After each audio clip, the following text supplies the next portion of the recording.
Une mesure inacceptable et préoccupante. C'est en ces termes que 7 pays condamnent conjointement l'appel d'offres publié cette semaine par les autorités israéliennes pour la construction de 1200 logements dans le cadre du projet de colonie E1 en Cisjordanie occupée.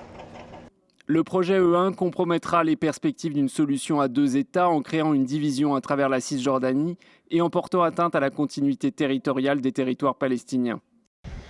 Une déclaration commune qui intervient après la réaction de Londres et celle des Nations Unies qui s'inquiètent de la même façon.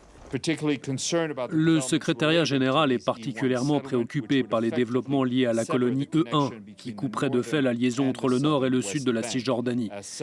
Ce projet aurait de graves conséquences pour l'intégrité territoriale du territoire palestinien occupé et constituerait une menace existentielle pour la solution à 2 États.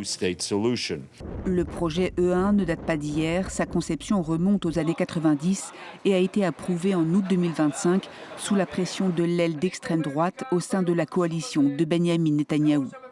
Le projet prévoit l'édification de 3400 logements sur une zone de 12 km² à l'est de Jérusalem, entre la colonie de Maale Adumim et Jérusalem-Est, coupant en deux le territoire palestinien et compromettant toute continuité territoriale d'un éventuel État palestinien.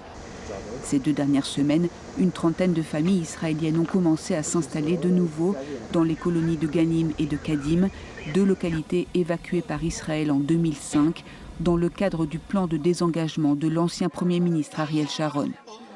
Les colonies implantées en Cisjordanie sont illégales au regard du droit international, mais Israël le conteste et ces implantations se sont multipliées ces dernières années.